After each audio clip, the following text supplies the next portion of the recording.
આજે 2025નો છેલ્લો દિવસ છે। 31 ડિસેમ્બરની ઉજવણી તથા નવા વર્ષના આગમન માટે રાજ્યના વિવિધ પ્રવાસન સ્થળો પર લોકોનો ધસારો જોવા મળી રહ્યો છે। આજે દ્વારકા જગત મંદિરે ભાવિકોની ભીડ ઉમટી છે। વરસાદી વાતાવરણ વચ્ચે પણ શ્રદ્ધાળુઓનું ઘોડાપુર દ્વારકા જગત મંદિરે ઉમટ્યું હતું। અનેક શ્રદ્ધાળુઓએ આવતા વર્ષ માટે ભગવાનની કૃપા માંગીને તેમનું નવું વર્ષ ભાગ્યવંતું નીવડે તેવી પ્રાર્થના કરી હતી।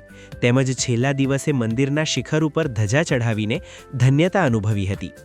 આ તરફ નર્મદા જિલ્લામાં આવેલા પ્રવાસન સ્થળ સ્ટેચ્યુ ઓફ યુનિટી ખાતે મોટી સંખ્યામાં પ્રવાસીઓ ઉમટ્યા છે અને આ સ્થળની મુલાકાત લઈને સૌએ આનંદ વ્યક્ત કર્યો હતો। દીવ ખાતે 31 ડિસેમ્બરની ઉજવણી તથા નવા વર્ષના આગમન માટે મોટી સંખ્યામાં પ્રવાસીઓ ઉમટ્યા છે અને દીવના વિવિધ બીચ ઉપર ફરવાનો આનંદ માણી રહ્યા છે। વેકેશનના માહોલમાં દીવની વિવિધ હોટેલોમાં પ્રવાસીઓને આકર્ષવા આગવી સજાવટ કરાઈ છે। તો દીવ પ્રશાસન દ્વારા પણ પ્રવાસીઓ તથા સ્થાનિકોના મનોરંજન માટે ખાસ અને 31 ડિસેમ્બરની ઉજવણી માટે વિવિધ ગ્રુપના ગીત સંગીતના કાર્યક્રમનું પણ આયોજન કરાયું છે। કેન્દ્ર શાસિત પ્રદેશ દમણમાં પણ પર્યટકો ઉમટી પડ્યા છે।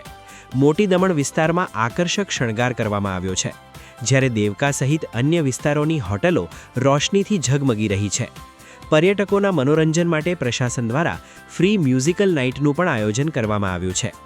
ગુજરાત અને મહારાષ્ટ્ર ઉપરાંત દેશભરના વિવિધ રાજ્યોમાંથી પર્યટકો અહીં આવી રહ્યા છે, જેથી હોટેલો અને હોમસ્ટે ફૂલ થઈ જતા પ્રવાસન ઉદ્યોગને વેગ મળ્યો છે। નાગવા બીચ પર અમને પરફોર્મ કરવાનો મોકો મળી રહ્યો છે। જેમ કે બધાના જીવનમાં સુખ દુઃખ ચાલતા જ હોય છે, કોઈના માટે વર્ષ સારું ને ખરાબ, તો બધા દુઃખ ભૂલાવીને આપણે સંગીતની મજા માણશું નાગવા બીચ પર। સો હું બધાને રિક્વેસ્ટ કરું છું કે જોડાઓ અને અમારી સાથે ખૂબ ધમાલ મસ્તી કરે અને નવા વર્ષને આપણે આવકારીએ। हम दमन सिटी घूमने आए हैं 31st न्यू ईयर मनाने के लिए। दमन हमको बहुत अच्छा लगा, लाइट हाउस वगैरह।